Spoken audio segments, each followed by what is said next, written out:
There are thousands of Black lives that are being destroyed by HIV and AIDS every day.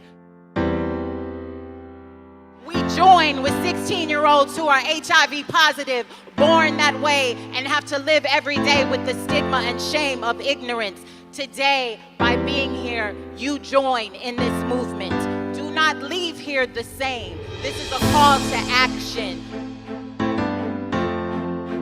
If we can get one person educated about how severe this is hitting our communities, then they can go on and express to their friends, hey, this really is important. We need to listen. We need to keep funding and awareness on HIV and AIDS, especially with young people. We need to actually increase the funding because it's still a big problem in this country and something that we need to continue to address. I wish we didn't have to come out here and fight for funding for HIV and AIDS, but we do. It affects all of us. If it affects me, it affects you. If it affects you, it affects me. You, everybody outside of this stadium. 50% of people in Atlanta that are infected didn't know it because they wouldn't go and get themselves checked out because they were afraid of what people would say. We've got to take the fear out of this. And that's why AIDS Healthcare Foundation that has a vision to bring us all together, beginning with the claim that healthcare is not a privilege, it is a right, it's a moral right, it's a human right, it's a civil right. Sit in a seat at 36 years old, to be an entrepreneur, to be heterosexual, to be Christian, to be, dual degree, to be a sorority girl, to have gone to school and done everything that they said I was supposed to do. Yes, I'm HIV positive now, but I don't care what you think.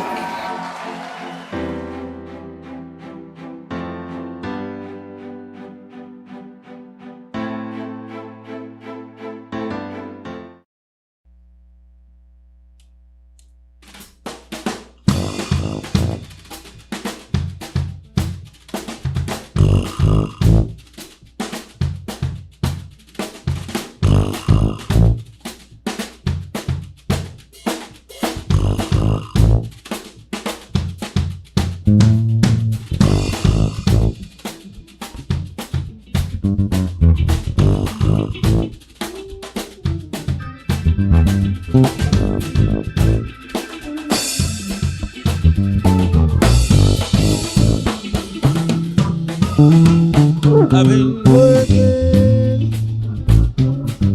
working all day long. I've been hoping nothing will go wrong. If it don't go my way, come what may, there's a brighter day. I've been working all night long. I've been praying nothing will go wrong. If it don't go my way, come what may, there's a brighter day.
a brighter day.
Hi, my name is Buena Johnson. I am a visual artist and also I'm an arts instructor and the owner of Buena Vision Art Studio. And before I even began, I want to first thank God for this opportunity, which is being given to showcase my artworks for this 2021 Juneteenth Heritage Virtual Festival. And I'm grateful to Greg Johnson and to the interviewee, Ms. Rhonda Love. And the work that I've been inspired to do is about America's history of slavery, racism, injustices, and inequalities. My style is hyper-realism. The media I use mainly is pencil. I also am versed in all medias, but my preference is pencil. I also use acrylics, collaging, and other media. Well, my creative process is coming about because I think as a person of color, all of us have experienced some form of racism. So from childhood, I've experienced racism. And just seeing all of the things that have taken place with the killing of George Floyd, Ahmaud Arbery, Breonna Taylor, Trayvon Martin, and then tracing our history back to the transatlantic slave trade, with the first slaves being brought here to Virginia in 1619, to the deaths, the lives, and injustices and atrocities endured then and now. All of this has influenced the message of my artworks. And also this new series of inspired artworks are voiced from my soul, and they are on behalf of the souls of our ancestors. And I believe they address the injustices that are relative to Juneteenth and to what is currently happening today and every day in America, unfortunately. So I personally am acting as a recorder, as I almost said storyteller, that's why I hesitated, but as a truth teller and as an advocate. And my aim is to inform, educate, motivate change, and promote healing. But if I may indulge me, I'd like to talk about at least two for right now. One is titled, Madam, a Crown Deserved, You Nurtured a Nation. I know that's a long title, but I wanted it to say what I felt. And that piece, it shows, it is an actual old image of an enslaved mother. And she is nursing a white child. And I drew two angels on each side of her, placing a crown upon her head. The history behind this is, the awful history behind this is that enslaved females were forced to breastfeed white babies for their masters and mistresses because they felt like the master and mistresses felt like the breast milk from Black mothers was more nurturing. And so therefore they were forced to breastfeed their children. And this form of breastfeeding was titled wet nursing. And also the sad history behind this is, and it just touched me so much, not only because I'm a mother, but just for the fact that a person is being forced against their will. The other sad fact about this is that their own babies had nothing to eat because they were not allowed to nurse behind or before the white babies. So being mothers, they would try to get together cow's milk and dirty water to feed their own babies, which resulted in high death rates among their own babies. And so again, this wet nursing was a torturous part of our history. And I know many people may not have ever even heard of this, but it was very prevalent in the 1600s.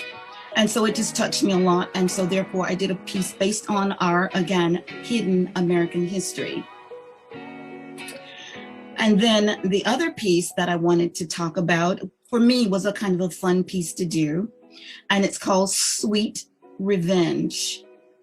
Now, Sweet Revenge is kind of a, I guess I want to say a play, no, a truthful depiction, taking back the strength and taking away the stereotypes from how Uncle Ben and Aunt Jemima were portrayed. So what you see in this image, and it's the style is called surrealism, and it's basically all pencil. And what you see is Uncle Ben in the middle of the ocean, holding the stereotypical wheat bowl, but the bowl, instead of saying cream of wheat, it says cream of revenge is sweet. And he's standing in the middle of the ocean with a torch, and he is torching a slave ship. And below, you see Aunt Jemima walking in a stride with her pancakes, which of course they stereotyped her as, you know, on the cereal, on the boxes and whatnot, you know, as if she was happy to do all of this, to be of service. So it shows her walking with stride with her pancakes in one hand, and on top of the pancakes is a smoldering skull that's dripping. And then also you have another stereotypical image of how they used to portray Aunt Jemima. And she is literally stringing up Confederate soldiers. And there were many stories about Aunt Jemima, how she helped to feed the Confederate soldiers and things like this. And a lot of these stories behind this were made up just to sell the product. And also in the image, you see Harriet Tubman in the far right, where she has her hand reaching out, saying, as if in saying, come with me so that I could help you or save you. And she has a lantern in one hand to light the way, and strapped on her is her gun in her belt, in her vest. And also in the image, you see fists raised coming up from the ground. And these, you can interpret that any way you would like. But for me, as the artist, and I do want you to liberally interpret what you see, to me, the fist raised coming up out of the ground not only represents, saying power, but also as if saying, thank you for avenging us, or as if rooting the what's going on, above ground, rooting them and avenging their deaths of however they may have died, whether they were lynched or worked to death or, committed suicide or whatever. So to me, those are two very powerful pieces that mean a lot, that came from my soul, that actually poured into me. As I stated, they were inspired, I believe, from our ancestors. One thing I want to leave in conclusion about my work and my purpose and my aim is that I want the viewers to hear the cry of the ancestors. I want the viewer to feel uncomfortable with the knowledge of America's history, and to want to make a change and to be motivated to make a change for the better together. And I do emphasize together, because we're stronger together. And all of my work is for sale. I have originals and prints, and I do portrait commissions. I teach art classes, and also I do art workshops to beginners and advanced, and I do also teach privately. I can be reached by email at buenavisionart@gmail.com, and that is spelled B as in boy, U-E-N-A, vision, V as in Victor, I-S-I-O-N, art, A-R-T, @gmail.com. So that's buenavisionart@gmail.com. You can also find me on Facebook at facebook.com, buena.johnson. And just as I spelled my name before, B as in boy, U-E-N-A .Johnson. I'm also on Instagram at www.instagram.com/buenavisionart. And I want to thank you all for your time, for your consideration of the art that's being shown. And I do hope and pray that it does touch your heart.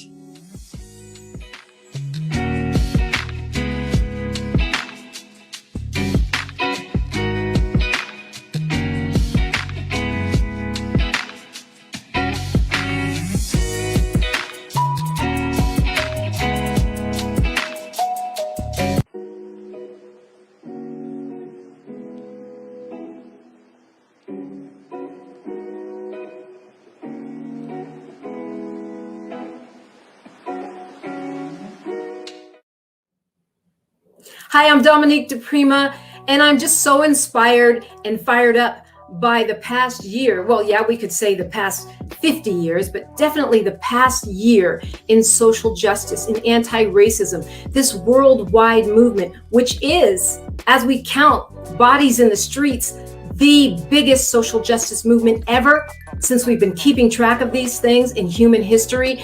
Yes, we've seen a lot of obstacles, we've seen a lot of setbacks, but at the same time, we are on the move. People worldwide, their consciousness is opening up. They're beginning to understand things, and we are beginning, led by this incredible younger generation of activists, to see that we have to stop compromising and ask for everything that we want and fight until we win. I'm so excited to introduce today's social justice panel led by Pastor Kelvin Sauls.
Juneteenth, Dream Creator presents Reflections of Juneteenth with music, arts, and culture from some of today's best, like John C. and the Collectives, LA's Big Daddy Band, Tia P., Grammy-nominated B. Slade, Grammy-nominated Brent Jones, Annex, and the dance great Chester Whitmore.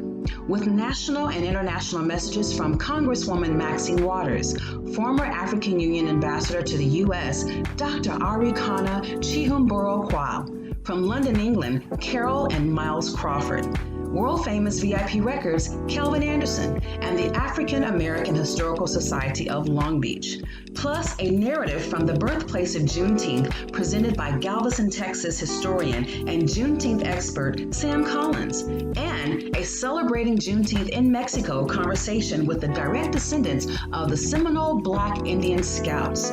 Words of encouragement by Bishop Todd Urban Sr., spoken word by O'Shea and Melanie Luja, and much, much more. Hosted by KJLH Adelamar, produced by Hannibal Media Group, and sponsored by City National Bank, the Arts Council of Long Beach, the NAACP Long Beach Branch, and the Black Leadership AIDS Crises Coalition, powered by the AIDS Health Foundation.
There are thousands of Black lives that are being destroyed by HIV and AIDS every day.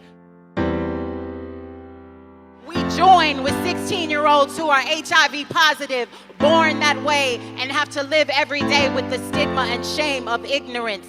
Today, by being here, you join in this movement. Do not leave here the same. This is a call to action. If we can get one person educated about how severe this is hitting our communities, then they can go on and express to their friends, hey, this really is important. We need to listen.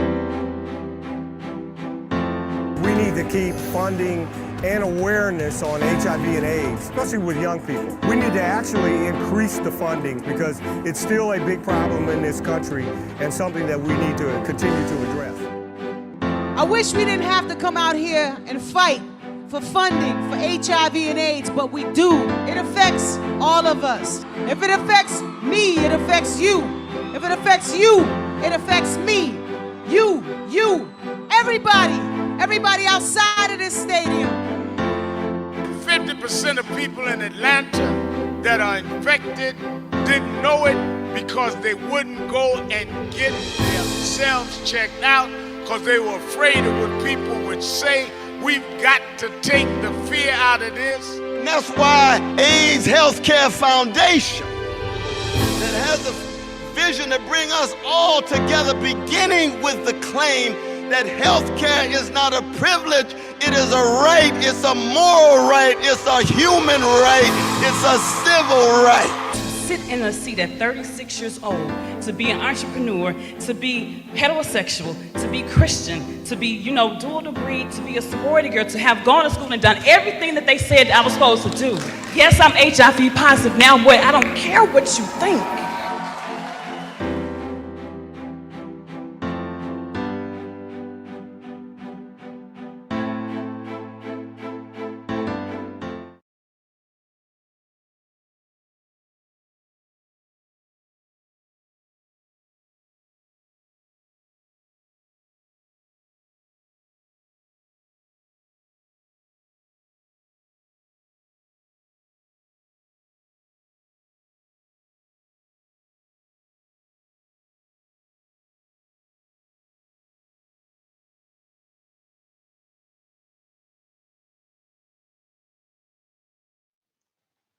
To make King's Pepper African tacos, place the black-eyed peas in your blender and cover them with water.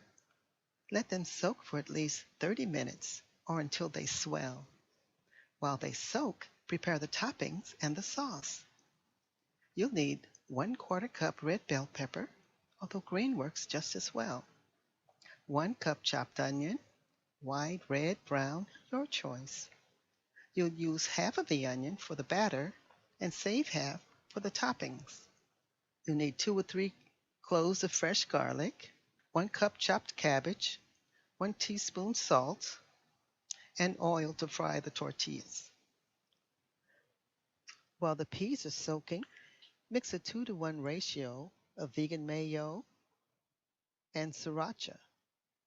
Ranch dressing works just as well. Use 2/3 cup to 1/3 cup sriracha.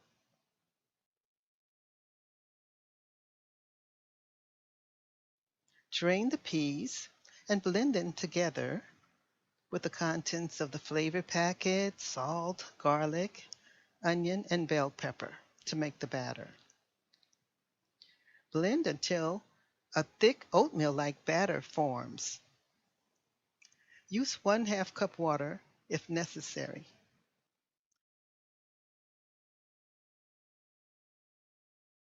Meanwhile, heat oil in a skillet. Once the oil is hot, drop a heaping tablespoon of batter into the skillet. Smooth with the back of the spoon to form a nice patty. Fry until bubbles form, about 4 minutes, and then turn and fry for an additional 4 minutes on the other side until they are brown and cooked through. Remove the patties and drain on paper towels. Heat oil in the second skillet to prepare the tortillas. Fry lightly on both sides until they're crisp, about 30 seconds, and then drain them on paper towels. Fill with the chopped patty, top with cabbage, onion, add your sauce, and enjoy.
All right.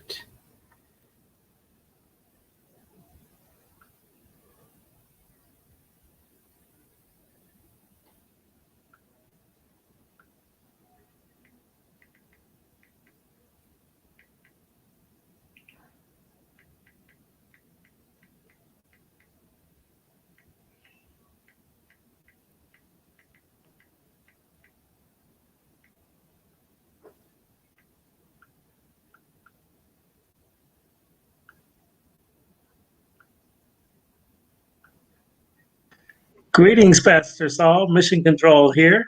Hey, you are what's live, up? sir. What's up, Mission Control? You're live in front of the entire festival, so you can go All right. Yes, yes. Well, listen, festival, thank you. Looking forward to an exciting conversation. And this is, even though we've been celebrating Juneteenth, in Los Angeles for about 12 years now, courtesy of, the stellar and exciting, leadership of, the folk at the Los Angeles Black Arts, Foundation. We're grateful for our co-sponsors. We want to thank Dream Creator, the Hannibal Group, and Greg J for his production expertise, making today happen. And just glad to be here as we continue, this celebration. And we know it's been going on since 11 a.m. And I know after this, it's going to keep on going on for the entire afternoon. So very, very excited about that. It is emanating from, right here in Southern California. I know some going down in the Mud Park, something going down in Watts. So we all over the place. And but it's just great, to be here. I will be the host and the moderator for this panel conversation. I am Pastor Calvin Sauls. Great to be here with you. I serve as the director for Interfaith Initiatives at Community Health Councils right here in South Los Angeles. I'm also a member of Clergy for Black Lives, and we are the group that will be really anchoring this panel discussion. And as soon as our two guests show up, I will introduce them to you as we continue to share in this celebration. We all know that now that Juneteenth, is a federal, holiday, there has been a lot of conversation, just around, all of it in terms of, folk are like, well, they should have done that later on. We already got this. They should be focusing on something else. Folk are all over the place, around this. And I know I put out a Facebook message that simply said, we pause, for celebration. And today, tomorrow, we persist, in agitation until we reach beloved community and reach that place of racial, equity. And that's what it's about, folks. We acknowledge what took place, this past week, through Vice President Kamala Harris and President Joe Biden. However, we know that folk have been celebrating, this, holiday for many, many years now. So glad that the federal government is catching up, 150 years later. So kudos to them, but we got to keep on keeping on, as we share, in this. For our panel, conversation today, we will be exploring, the topic, that that we put forth for some critical reflection, some thought-provoking, conversation. And that topic simply is around social justice, racial justice that we've been working on, and that is, diaspora intersections, bridging emancipation, repair-ations, or also reparations, and reimagination. And I have two colleagues here that's just going to be, awesome with us. Now, I'm trying to see them, but I don't see them. They're probably somewhere here, somewhere. So I'll see. I receive a text that Pastor Eddie says I'm in. I want to see him. I see Pastor T. What's up? There they are. These are my conspirators, my theological compadres, on the front lines. And I was so glad that you all were available to join me, because I know we have a deep bench as Clergy for Black Lives, and we are all over the place. Pastor Q is in DC. Who knows where Pastor James is, but he's probably somewhere around the valley. Who knows? I don't know. I ain't gonna go there. Okay, love the brother. Pastor Smart is somewhere. I don't know, but I know he's doing something. I know that. Let's see, who else do we have? Dr. T, our sacred resistance professor. She is getting well, but I know she's with us in spirit all the time. Let's see, who else? I know somebody's writing a dissertation around that. Is that right? So we got a deep bench on Brother Stanley. Yeah. Brother Stanley is writing in his dissertation. So look, I'm telling you, these are some smart folk, but most of all, unapologetically progressive and unashamedly prophetic. That's what we are about as Clergy for Black Lives. I want to thank the AIDS Healthcare Foundation and Black, the affinity group, the Black AIDS, Crisis Committee within the AIDS Healthcare Foundation, for making today possible. They are one of the co-sponsors, and I'm proud to be a board member of AIDS Healthcare Foundation.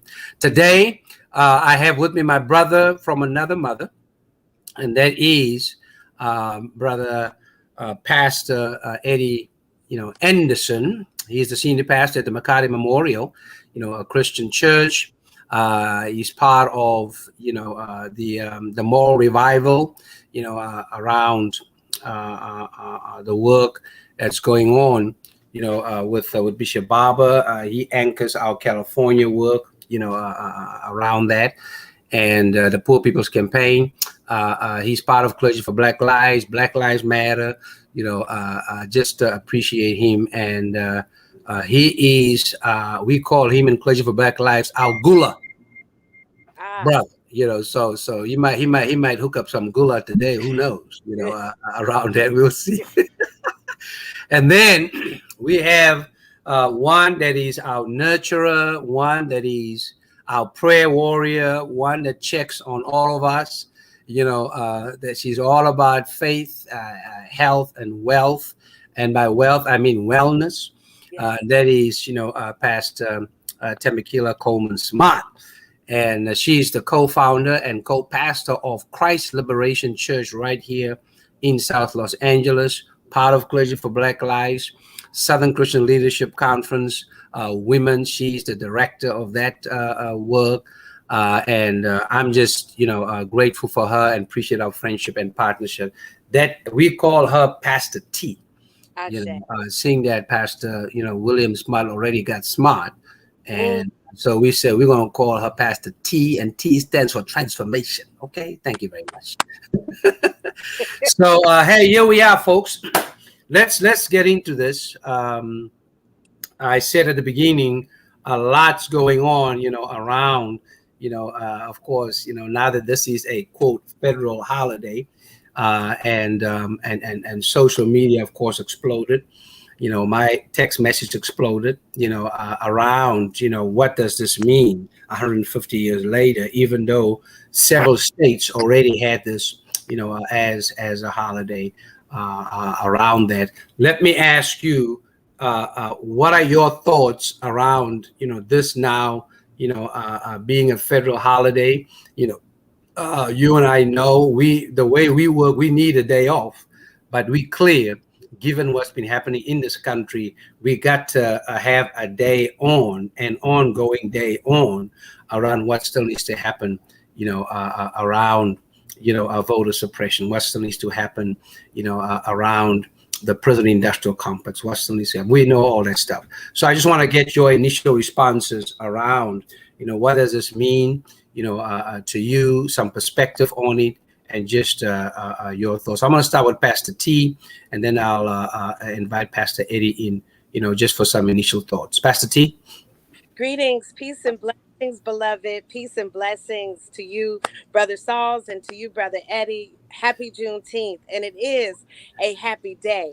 First of all, I just say and put in the universe that Juneteenth is our own grassroots day. It is our day to celebrate, our week to celebrate. If we want to take the month to celebrate, we can, because it is a opportunity for us to acknowledge us. It's for us and it's by us and it's celebrated for us. And it's wonderful that it's now a federal holiday. Beautiful. But some of us have been doing this a long time. We've been operating in the acknowledgement of Juneteenth. We've been pouring the libations. We've been legitimizing this opportunity with our children to share oral tradition, to share cultural beliefs around Juneteenth, and storytelling is such a big part of Juneteenth. So it's nice to have it legally and federally recognized. But, some of us have been doing this a long time. It's for us and it's by us, and it's a grassroots time. I won't call it a holiday. I'll call it a holy time. And yes, absolutely. And so I'm very happy that it's recognized, because we can move on towards reparations. Once you recognize that this actually is a time to be acknowledged, then we can go back in time and say, why are we acknowledging this moment? It is because of a wrong that needs to be made right. Yeah, absolutely. And we're going to dig into that, because we cannot lose a perspective on that. So I'm looking forward to us getting into that. Pastor Eddie, your initial thoughts?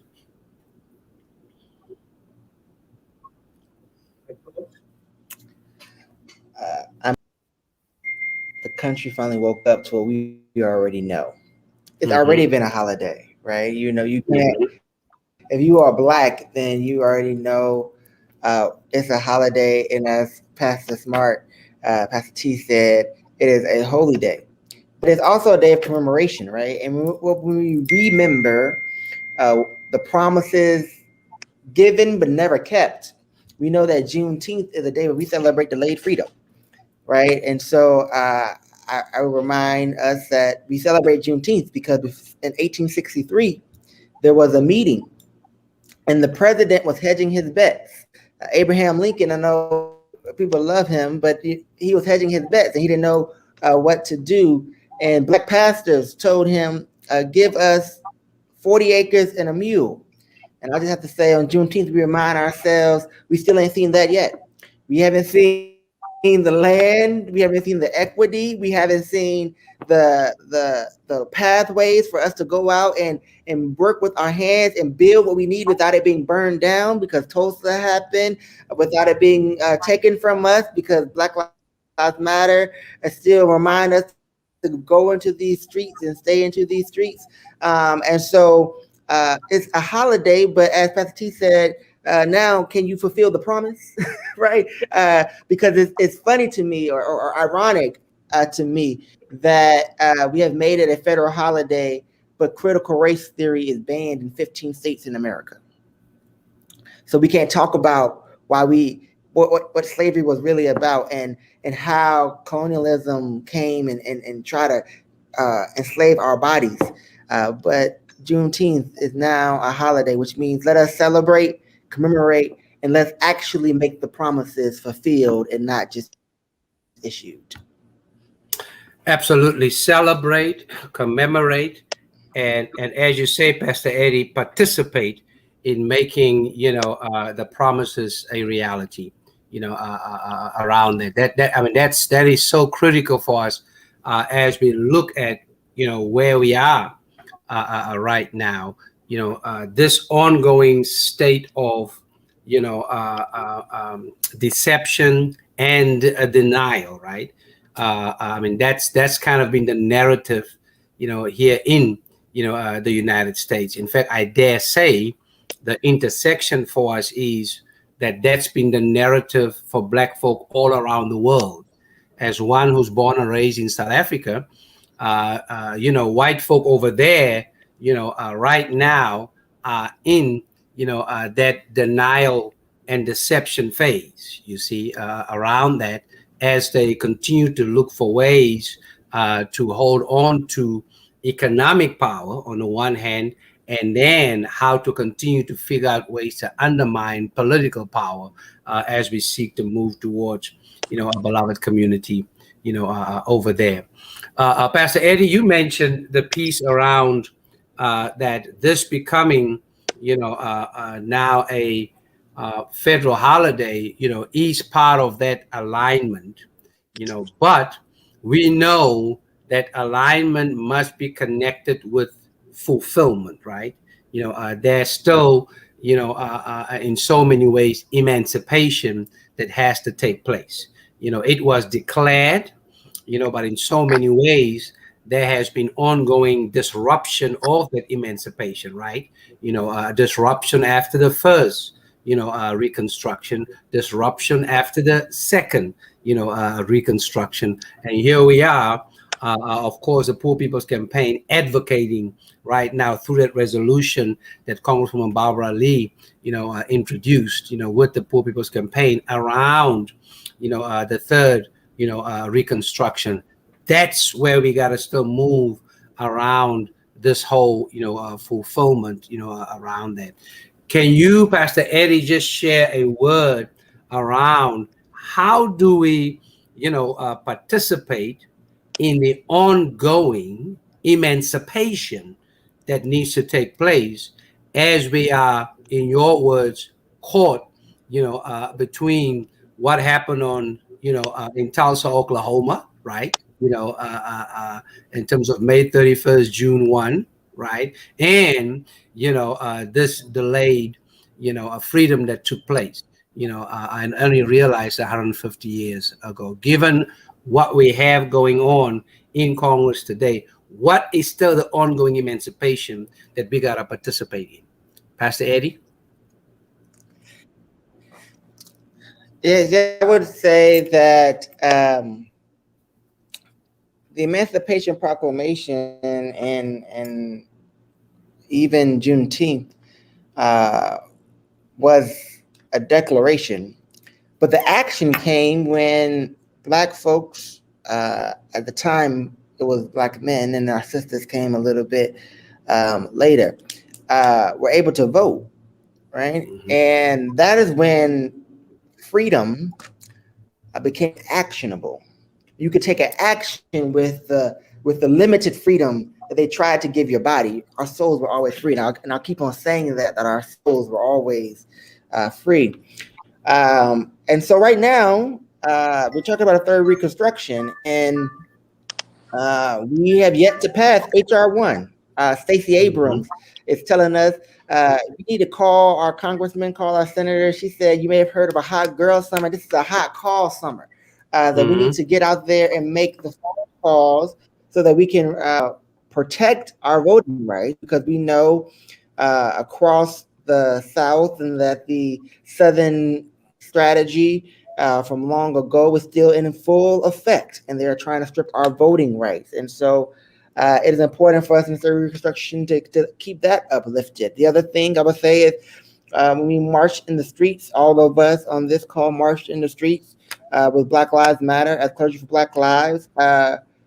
We said the holiday was cool, but our demands were defund the police. Our demands were we need to talk about how we're going to reinvest in community. And so right now what we see is that the George Floyd Act is still collecting dust. Right now we see budgets are still being ballooned. And so I think we're at a critical moment where do not, as Malcolm X says, don't get caught up in the symbolism.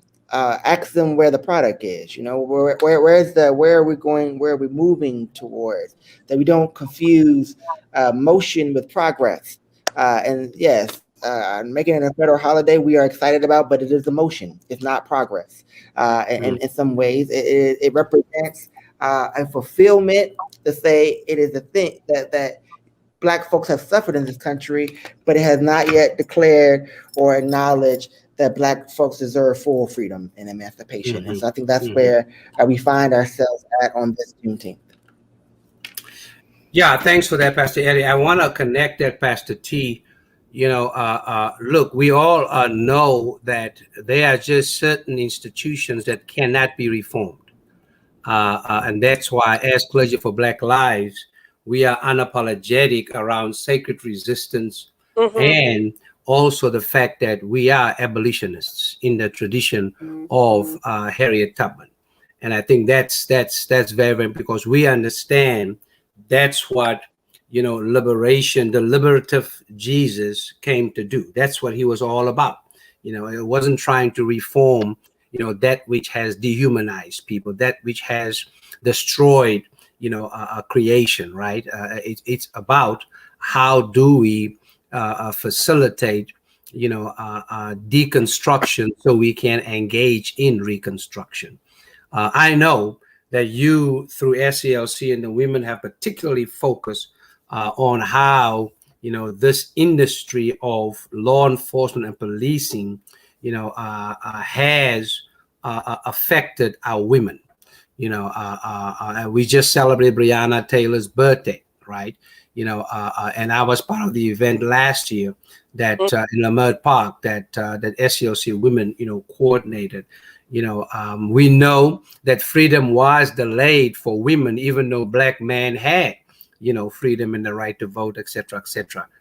As we look at the ongoing work of emancipation that has to take place for our sisters, right? You know, your thoughts on just where we are with that and what are the necessary next steps for us as we move forward, you know, given that women in so many ways, you know, are the backbone, right, of, you know, the electorate when it comes to not just motion, right, but progress. Your thoughts, you know, just on, you know, that voice from our women, that acknowledgement of our sheroes on whose, you know, a bold and broad shoulders we stand, and so beautifully, you know, amplified on your T-shirt. There it is. I love these sisters. I know. Yeah. Fannie Lou, Harriet, Sojourner. We call their names, and I just had my mother hand me some water so we can. All right, now there you go. So we can pour libation. That's right. Do some libation. There you go. To our brothers and sisters in Galveston, we say yes. In Texas, we say Ashe. To the Buffalo Soldiers. Yes. To the abolitionists, we say Ashe. To the educators, to the plowmen, to the farmers, especially the farmers, we say yes. Thank you for that. Thank you for that. And the brothers and sisters in Tulsa, we say Ashe. Yes. Because we know and recognize as abolitionists ourselves and as freedom fighters, we recognize that this is a very special season. Both we have in just a moment in time, we have the acknowledgement of Tulsa, we have the acknowledgement of Black Wall Street, and then a few weeks later we have the acknowledgement of Juneteenth. And so we must ask ourselves in the spiritual realm, what is going on, right? We must say, come on, Holy Spirit, show us, show up and show out. And so I think the theme that we want to embrace today on this first federal Juneteenth is the theme of Johnny Come Lately. The theme of showing up, getting the news late. So we're talking about a 2.5-year span of time. We know a 2.5-year-old baby is no longer being held, no longer being carried. That baby wants to run. And so the action that we see, especially with women are runners. Once women get the news, we run with it. Harriet ran, and she's known for that. She was a runner. She found out that she could deliver some folk, and she was on the move. And I just give thanks for sisters, mamas, daughters, for the ability to run and to keep on running.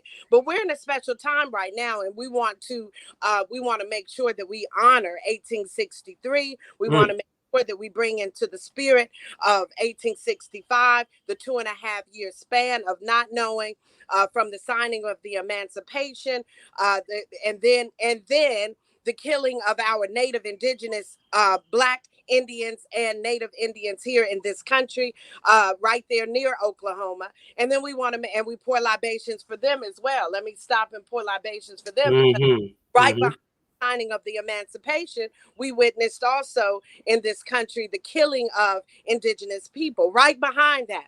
And so this Johnny come lately spirit is something that we need to address and need to attack, because it has not stopped. We are still fighting for our freedom in these streets. And you spoke of as women. How is that?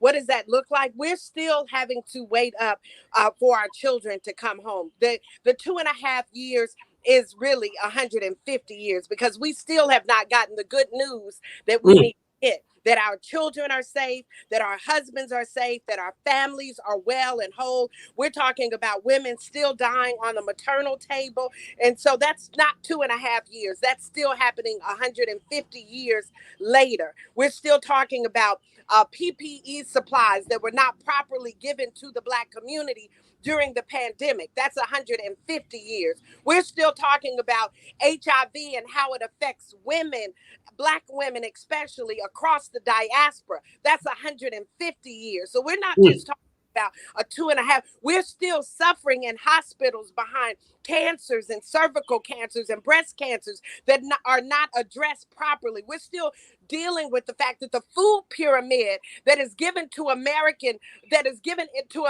children in kindergarten and in grade school is not the food pyramid that makes us well as melanated people. And so we're not talking about just a 2.5 year span. We're talking about reparations and the Johnny come lately spirit that always suffer, we always suffer from a Johnny come lately spirit. We're still suffering from it, from the pandemic. Other folks have gone back to work. Black people are still suffering. And so a lot happens and a lot metastasized during that 2.5 years, that had we been given that, what our comrade, Brother Eddie, so eloquently spoke of, that 40 acres, had we been given that on the top of the food chain, there's a whole lot of stuff that would not be going on in 2021. But there was the Johnny come lately, let them wait spirit. Still, there's an educational let them wait spirit. Still, there's a job, let them wait. A redlining, let them wait spirit. We still don't have the houses that white folks had in the 60s. So a lot has happened from that metastasized 2.5 years that is now grown into a problem that only reparations will fix. Right. Mm-hmm. And I'm talking about not just monetary reparations. I'm talking about reparations that we will even get as pastors when they properly deal with us, deal us a open door that will allow us to educate our own children in our churches. Yeah. No, rightly so, and you are transitioning us here, to reparations. Before we get there, let's establish, based on our conversation so far, that one, we're not just talking about a holiday, we're talking about a holy day. I think that's very, very important. And that this day signifies the divinity embedded in the humanity of Black folk. I think that's very, very important. Hence this holy day, in terms of that. The other thing that I think we've also established so far is that this is not just, a call for a day off, right? This is really a call for a day on. So it's an invitation to mobilization, right? It's an invitation to participation, and not for us thinking that we've got it made now, because this culture, this current culture, not current, it's been like this, of, on the one hand, the deception, denial, delay, right? And the whole thing is, how can we delay accountability? You see? And to delay accountability, you got to be in denial, get as many as possible folk to be in denial with you, right? And the foundation of that denial is deception, right? I mean, we have, I mean, this is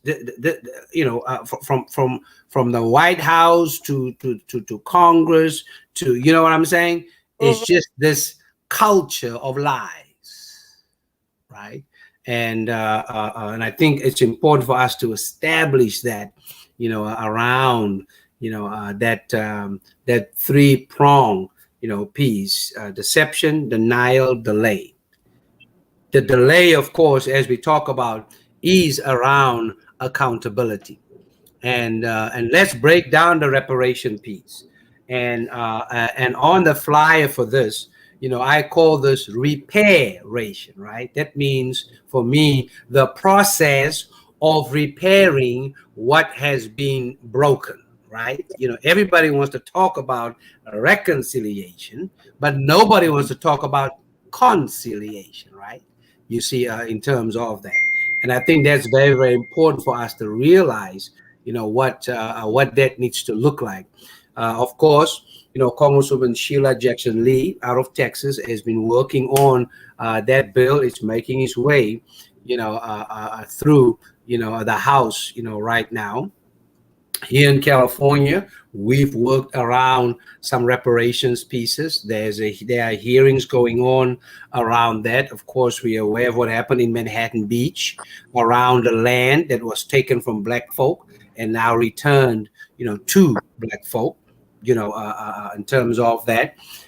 So reparations or repair-ations, this process of repairing is taking place, drip, drop, drip, drop, here, there, everywhere, and in some places nowhere, right? So Pastor Eddie, we worked on Measure J here, and you were an integral part of that. And I remember as we were talking about it, around, what needs to happen with that county budget from a proactive way, we kind of talked about it as, tithing back, to the community for, a construction and transformation and restoration, in terms of that, with that framework, any thoughts theologically and how that informs then what needs to happen politically, around, reparations, how do we continue to connect what's happening legislatively, what Ta-Nehisi Coates, did so powerfully in his testimony, in front of Congress, and for us as people of faith, how do we connect that all around in terms of this process of repairing the harm that was done as a result of the enslavement, of, our ancestors, in this yet to be United States of America. Pastor Eddie? Yes, I think it's, yes. I would say that the prophets in the Judeo-Christian tradition will remind us that there is a year of Jubilee. And the year of Jubilee means that there is a time and a place where debts are canceled, when repairs are made, when people remember their dignity and begin afresh, begin anew. They commit into this new way of living in the spirit, right? We remind ourselves that reparations, as we're talking about it, as Pastor T eloquently laid out, is more than just money. So there was a study that said that if you gave reparations to all those who were affected by slavery, shadow slavery on this continent, you'll be paying every Black person somewhere between $350,000 and $150 million, depending on how long the family was on these shores. And I think that's a start. And I think, maybe, President Biden and others should look at how do we make sure every Juneteenth we just go down the road and start paying Black people their money. But the other way we can look at this is also around, when we talked about Measure J in Los Angeles, is how do we make sure we are creating communities that can thrive and that we are investing in the infrastructure for Black communities to thrive. Pastor T already said this eloquently, so I'm just amen what she was saying. But when we look at this, right, we have to look at the legacy of redlining in our country. We have to look at the legacy of how when we did the New Deal, how Black farmers were left out of the New Deal, and just now, just this year, Reverend Warnock, Senator Reverend Warnock, good Morehouse brother, is just now getting to the place where we can give the farmers back what they need. We got to look at how we have the pandemic happen, and we saw food deserts pop up all across the nation. They already existed. That's not on accident. And I just want to say this because oftentimes we talk about food deserts or food apartheid. People look and say, how did that happen? They act like it's brand new. No, that's systematic racism that you didn't put a store with fresh fruit and food in a. That's systematic racism that you saw fit to put a McDonald's and a KFC and a Subway and not a farmer's market. That's systematic racism. And so when we're talking about reparations, we're saying we need to create the conditions. We're not asking you to do anything for us.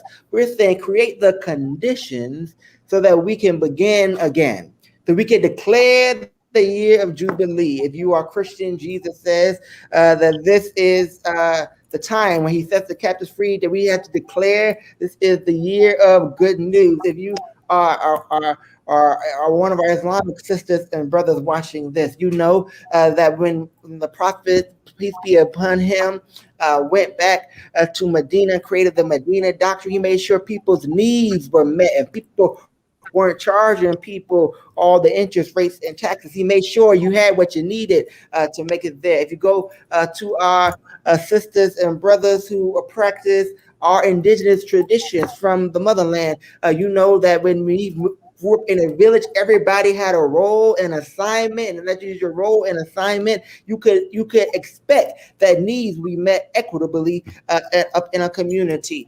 We have gotten away, and so we have to look back to go forward. We have to remember who we are, and that it's not meant to be this way. So I would also say for the church folk, if you are a Christian, and I am a Christian and Black Christian, I will remind you that they may have given that the way that the word spread in Galveston, Texas on Juneteenth, June 19th, 1865 was through the churches. It was not as if white folks came to the plantation and said, y'all free now and I'm going home. It came through the churches. But here's the question. It came through the churches that people knew they were free. And they knew that there was not going to be land given. They knew there wasn't going to be houses given. They knew there wasn't going to be things like that happening. So what did the Black churches start doing? They got to work. They built their own society. They worked with their sisters and brothers, and they built businesses. They built schools. They built the HBCUs. They started making sure we had our medical care taken care of, making sure people, the bank can give you a loan, we'll put the money together and take care of you. That's how you get a Black Wall Street. Black Wall Street exists because in 1865, once all of us heard the news that we were free, we got to work. And the best of us was able to make it, and it was our duty to go back and teach others. And so that's what reparations also looks like. And so I think we have to talk about that in LA. We got to get real serious if you're living in Los Angeles, because Measure J was supposed to be $1 billion. And right now, they're saying Measure J is going to top out at $300 million. Somebody, I don't know, I wasn't the greatest in math, but $700 million is missing. So we got to go get our check and our money, because otherwise we'll be out here celebrating symbolism without delayed freedom. Yes, yes, yes, yes, yes. And it sounds like folk are trying to turn the progress that we intend for Measure J, trying to turn that into some motion, Pastor Eddie. Motion of just kind of, going around in circles, in the same place.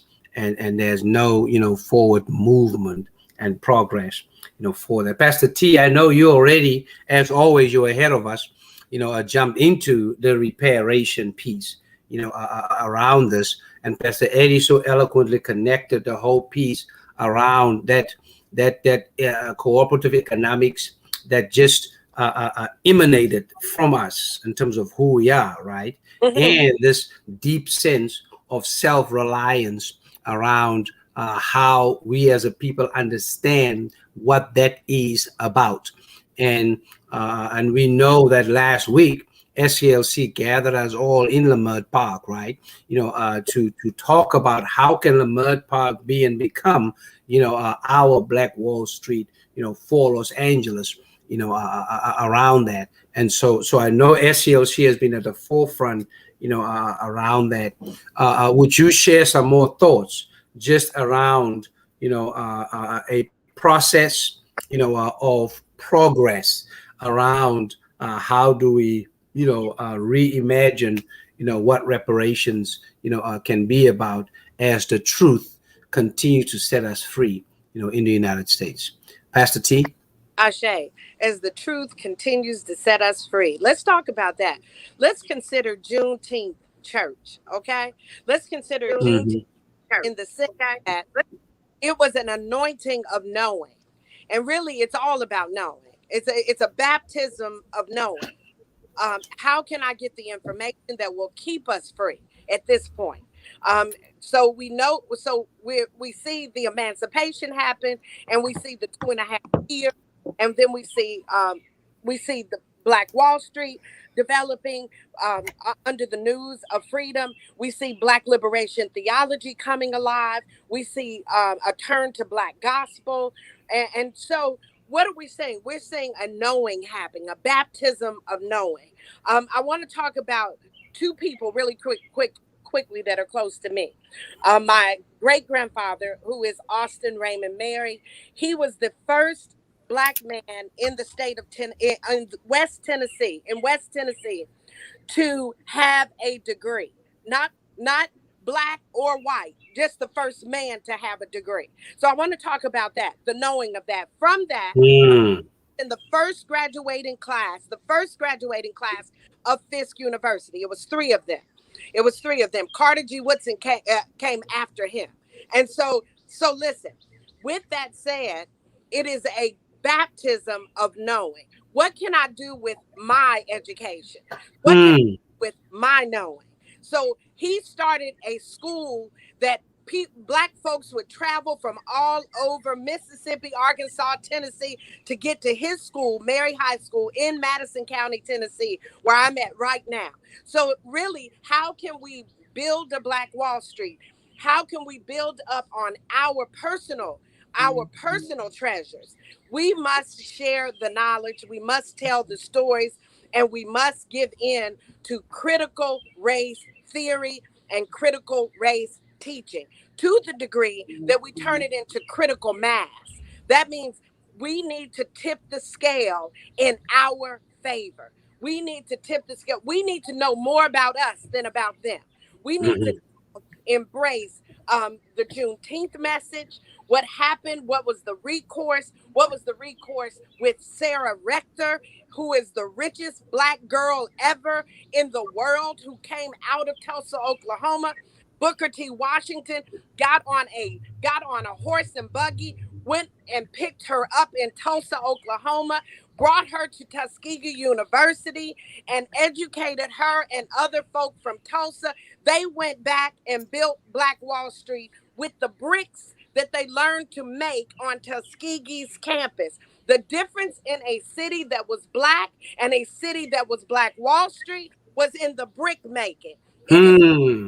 Some of the anointing of the knowing and the anointing of knowing. The anointing, see, we must move past just knowing to an active being an active participant. And when we say somebody is baptized, we're actually saying they're qualified to be a part of the body of Christ, right? So when we know and when we share the oral traditions with our children, we're saying they're now prepared to be an active member in the body of builders, in the body of Black wealth, in the body of Black health. And so we cannot forget this. We cannot forget this, that the folk in Galveston, when the news arrived, who were they talking to? They were talking to farmers. They were talking to planters. They were talking to sharecroppers. We have to remember that when we deal with Monsanto, when we deal with these folk who are genetically modifying the farm industry, we're watching them turn what we built into a travesty.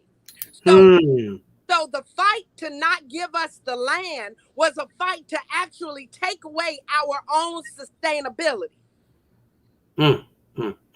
And so I also want to bring up my great-grandmother, my grandmother's mother, who is actually a Muskogee African Indian who lived on the Muskogee sovereign nation outside of Tulsa, who's part of the Tulsa tradition, who lived a very traditional Native life.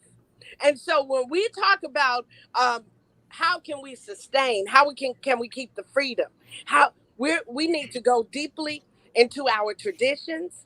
We need to reactivate our oral tradition. We cannot be afraid to tell it from the pulpit. It needs to be a part of the Black gospel. We cannot be ashamed. Like I said, critical race teaching must go into critical mass. We must now tell so much of our story that it tips, like the laws of Ma'at, it tips the story in our favor, and our narrative becomes more imperative and more important than what we've been told as the lie. Wow. When we don't know about Sarah Vector, beloved, when we don't know about Sarah Vector being the richest Black woman in the world, we do our children a disservice when they want to read the stock market and they want to buy Bitcoins. You cannot talk about these things without first educating our families on who the originator of the land was, who the originators of the gold was. The land that was sold to Muskogee Native Indians, Africans and Indians who shared a land.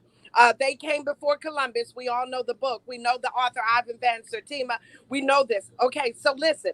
When they were sold a story about the land that they were on, and then the oil drillers came and discovered oil on their land, it dispelled the white folk, and thus they became jealous. And see, this is what happens in the miracle and the mystery of melanated people. You can sell us something, and mysteriously, it always works for the good. Look, let me tell you what's going to happen here, because we're on a roll. We're, like you said, we got Tulsa, we got Manhattan Beach. The truth has been pressed to the ground, and it is rising whether folk like it or not. The truth is being exposed, and we need to be a part of that critical mass that lays the feather of Ma'at on the scale by telling our own oral traditions and boosting our own Black theology, and we need to tip that scale in our favor. Absolutely. I'm very intrigued, Pastor T, around this whole piece of the baptism of knowing, right? And the power of self-knowledge, yes, but also the power of people knowledge. And I'm talking about Black people knowledge, right? Yes. And not just knowing about it, because I always say it's not just what you know, it's what you do with what you know, right? And the knowledge is out there about the bold and the broad shoulders that we are standing on, right? Yeah. Some we know about, some we don't know about. And as a Black immigrant born and raised in South Africa, one of my passions is to get to know, and I say this to every other migrant who comes to the United States, get to know the histories of our first peoples and get to know the history of Black people. Because if you want to get to know and understand the content of the character, you see, of the quote founding fathers, right? You see, or not just what happened after 1619, but what happened before 1619. Knowing those histories will give you some perspective as to what you're coming into and what you're walking into, around that. And that knowledge, becomes so important. And that's why intersectionality is just so important for us as we get to know each other's, stories, and how this whole, system of racial capitalism and exploitation and the dehumanization, of melanin people around the world, these things are all connected. In terms of that. So it's not just what you know, it's what you do with what you know. And, the importance of this baptism of knowing, we want to establish that, as we talk about repair-ation, the Jubilee piece that Pastor Eddie talked about, how this needs to take place economically and culturally, psychologically in so many ways, and structurally for us, in so many ways. It is an ongoing fight, and that's why Juneteenth is an invitation, for this to be not just a holy day, but the fact that it is about sacred resistance, right? But not just that, it's also about how do we engage in moral reimagination. You see, because if we don't engage in moral reimagination, right, then folk will be feasting on flashbacks instead of forging ahead on flash forwards. That's where this reimagination, come in. And for us as Clergy for Black Lives, we take serious the sacred resistance part and the moral reimagination part. In terms of that, as we go to that, third aspect of our topic, around moral reimagination. That's what the third reconstruction is all about, Pastor Eddie. That the Poor People's Campaign, is working on. That SCLC is about. That we at community health councils, are about. That Clergy for Black Lives is about, that Black Lives Matter, is, about, and that's why we say all Black Lives Matter. You see, in terms of that, let's spend some time to talk about the moral reimagination around, the direction that we are heading into. Can you lift up, just a couple of aspects as you do the work that you are doing, Pastor Eddie, Pastor T, whether it's in your congregation or with the strategic community partners that you're working on, what are some, aspects of moral reimagination that you can, one entice us with, two, invite us into, especially as we come out of a post, COVID, and people talk about, getting back to normal, whatever that is, because pre-COVID sure enough wasn't normal, especially for us as Black folk. Let's just be clear about that, around that. But just share, just some thoughts around moral reimagination, just as markers for us, as we move forward, from this day, in terms of celebration and participation in this. I'm going to let Pastor T, start us off, with that, and then, Pastor Eddie, you can jump in, around that. Just briefly. Okay. So moral imagination. So we cannot really get to the next level of the Juneteenth conversation until we recognize, especially in the spirit realm, until we recognize those who oppose our freedom Bottom line, those who oppose our freedom do not have the same God that we have. We have for years chased gods that were not our own because of bad teaching. And so when we want to go to the next level of moral imagination, we must acknowledge the fact that those who continue to want us to see us not free, those who continue to want to slay us in the streets, those who continue to believe that that it's okay to kill us under police brutality, that they do not have the same God that we have. Bottom line, and that is we have to have we have to be baptized aggressively. And so when we are in need of when Pastor Eddie says Jubilee, we're in need of a holy Pentecost in this Juneteenth thing. Because now it's time for us to morally imagine something that maybe we have not been even taught about. So we've got to pursue the next level so aggressively that each and every statement we make and every action that we perform needs to be done under the understanding, that I might not agree anymore with this bad teaching, and I might have to separate myself from the type of slavery that has coma induced our people. I might have to separate from that. So that's first, because our young people are going to want to know, well, what's the right answer? And we're going to have to be able to tell them something better than, well, do this in the streets, but still we're going to do this in church. No, we can't. We have to stop. So to morally imagine our next level, we have to stop compromising. We have to stop compromising what the story is. Tell our narrative. Tell it in a critical mass teaching.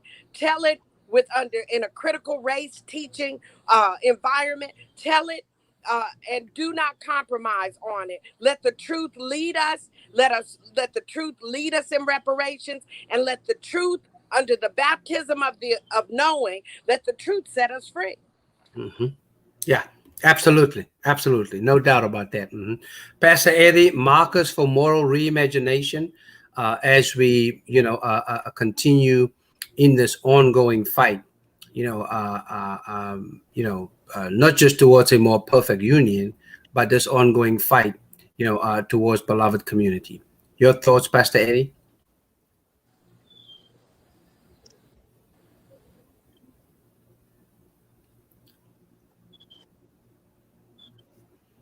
Okay, let me make sure that Pastor Eddie, are you able to hear us?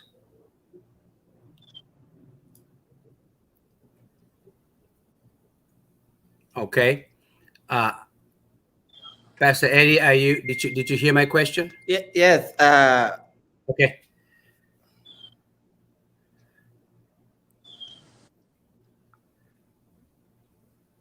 All right, looks like we're having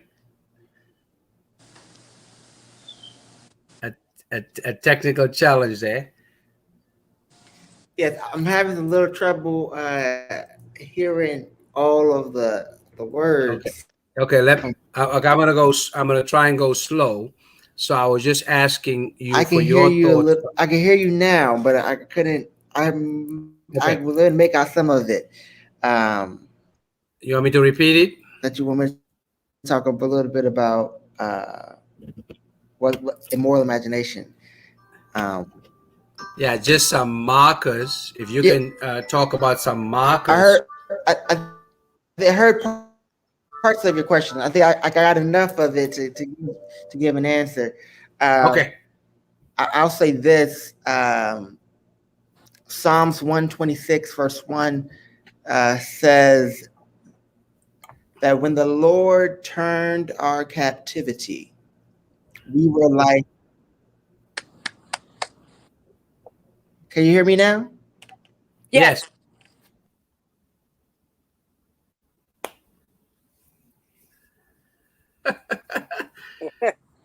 That's technology for you. We'll see if he's able to get back. Yeah, but Pastor T, I know that you are, out of town in your home state, which is, are you in Tennessee right now? Yes, yes. All right. Of course, Tennessee is very historic around what happened, in Nashville, but a lot also happened, in Jackson and some other places, right? Folk just go on as if, everything went on went down, in Nashville. You, Van Jones, and others are all from that Jackson part of right. Tennessee. That's my country. Yeah. Give us just some last thoughts, just around how do we, connect the dots, around the moral reimagination that's needed, as well as how that then advances, the critical reparations that needs to take place and be implemented, as we move and march towards complete emancipation, in the United States. Well, complete emancipation. So let's talk about it real quick. The veil is being ripped off of the lie of liberty and justice for all. Bottom line, the veil is being ripped off. It is both a spiritual thing that is manifesting into the physical. So that's how it's going. Our ancestors prayed for this. We have to always remember that, from South Africa to the South in America. Our ancestors have already done the prayers. They did the prayers in the Middle Passage. They did the prayers during apartheid. They did the prayers from the beginnings of time. And so America perpetuates that liberty is this gift that it's giving to us as some type of service. But we must remember that we were free from birth. At birth, we were free at birth. And so you don't give us freedom. You only have to give us freedom if you've done a wrong by enslaving us. And so it's not something that we should expect the white man to do even today, to give us freedom. We should expect that our righteous birthright always be imperative, that we can live, we can breathe, we can operate just like everybody else. So with that said, when we look at Juneteenth, we must, and look at rebuilding, such as in Tulsa, we must say to ourselves, what are we missing? We're missing information. We're missing the acknowledgement of the work that we did in this country. We're missing the acknowledgement of the Black farmer. We're missing the acknowledgement of HBCUs and Black educational work in this country. We're missing the lack of land, resources, housing, jobs, food, healthcare. And so how do we line those things up with Juneteenth? We prioritize them as our 40 acres and a mule. Many of us might not want 40 acres. We might not want the mule, but how can we cash out and build up cultural currency that will help us to sustain our freedom as a birthright, not as a gift that America thinks it's giving us, as a birthright. Remember, with the America is only great because we made it great. And then part of it is, and then in so many ways, we are made to feel like imposters, right? With this constant question, are we enough to get this, to receive this, to enjoy this? And it is birthright. It's part of the baptism of knowing. You must know your birthright. You know that that the cotton was king because of us. The tobacco was king because of us. The soybean, the cattle, the rice in North Carolina, the farming. We did this, and we did it because it is our birthright to be great, not because you call yourself setting us free in the emancipation. Absolutely. Certainly, success and significance run in our DNA. Hallelujah. Yeah. Pastor Eddie, I know I'm glad you're back, because I wanted to make sure you get some final thoughts. My question was just for you to share some markers, around, moral reimagination as you do what you do within Sanctuary, but also as you do what you do with strategic partners within the streets. in terms of that. And I know you started talking, and you had a psalm that you were quoting there for us. But any thoughts around, final thoughts just around markers for reimagination, connecting or advancing repair-ation as we move towards complete emancipation?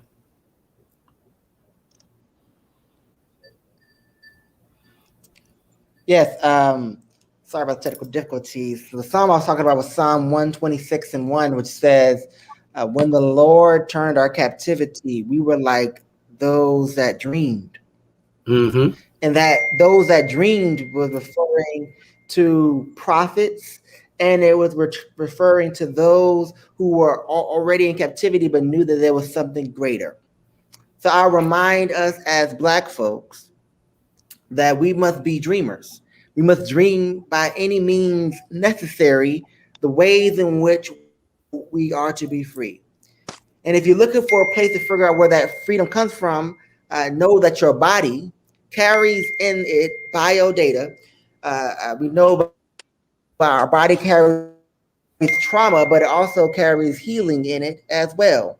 And it tells us how we can be free. So the question becomes, when folks are hungry, what does it mean for us to dream collective ways of urban farming to make sure that our neighborhoods have food and the restaurant down the street has healthy produce? When it comes to liberation, what does it mean for us to teach our kids literacy programs? We're starting a literacy program at our church because so many people made it through high school and made it through grade school without actually learning how to read. We had hooked on phonics. They can sight read, but they don't know actually how to read. And if you can't read, then you only get so far. An example of that is our brother Floyd Mayweather. He's doing his thing, but he's afraid to tell people he can't read. That's a part of empowerment that is missing. What does it look like for in our churches to read to rites of passages for our children again, so that they will know exactly that they can say, when I'm Black and I'm proud, they know exactly what that means. Yeah. And then they can go and be truth tellers and bearers and witnesses of the truth to others as well. What does it look like? We booked a West Adams Resiliency Garden right here at the church with all medicinal plants right here at the church, because when people come to the church, they should learn about how to make their bodies whole, but they can go outside and read about the plants that can make their souls whole as well. What does it mean for us to have a moral imagination that everybody deserves not only $15, but a living wage, wherever you live, for a living wage to be made possible? Jesus can't set captives free. Jesus can't say this is the year of the Lord's favor if you don't start moving and saying and dreaming new things into being. And so let us be like that. Even so, when God turns our captivity, and if God turns our captivity, that we will be those who are dreamers. We don't need as many leaders when you got dreamers who know that they can be angelic troublemakers, and on the side of God, on the side of truth, on the side of justice, and on the side of equity. That is what it means to have moral imagination and a third reconstruction in this nation. Mm.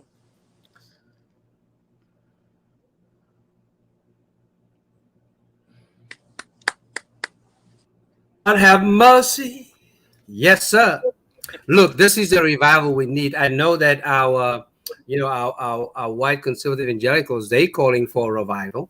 But let's declare today that the kind of revival they talking about is a revival based on, first of all, flashbacks, because they still feasting on the flashbacks of a theology of white supremacy that has reached its expiration date many years ago.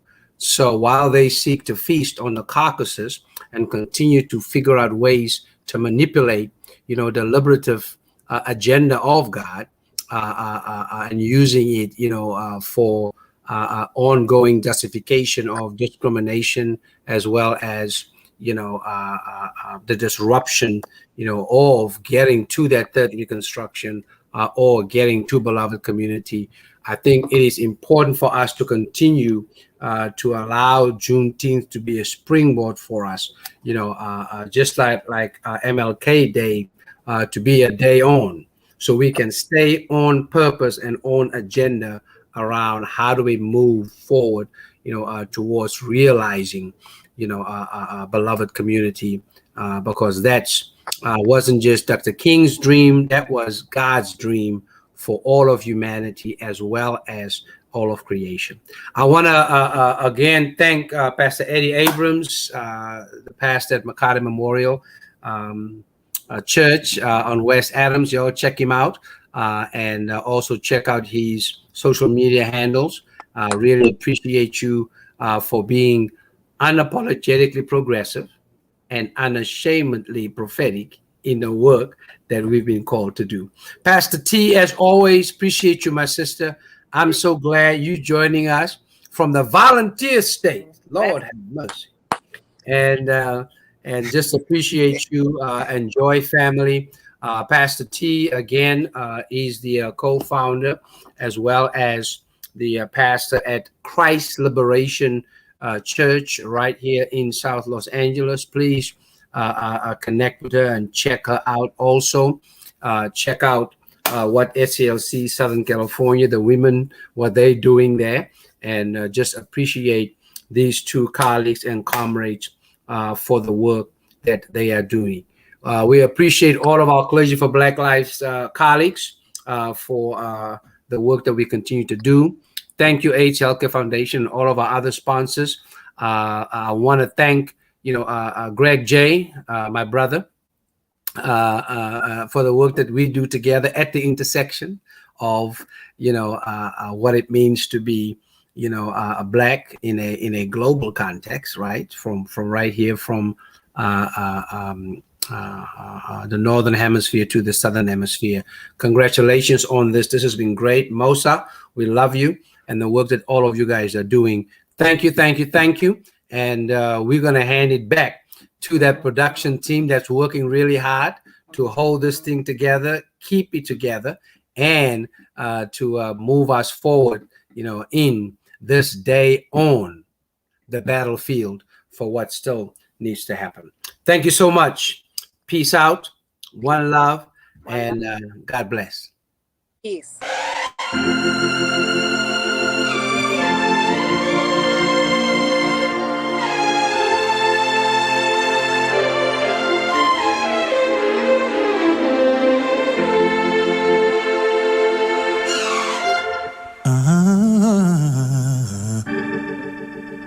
These hands have been bruised. My soul's been misused, and all my life I've been paying the dues. I've been paying the dues, yeah. We take the garbage off the streets, but is that all you think of me? Well, you should see when you look at me, as I am a man.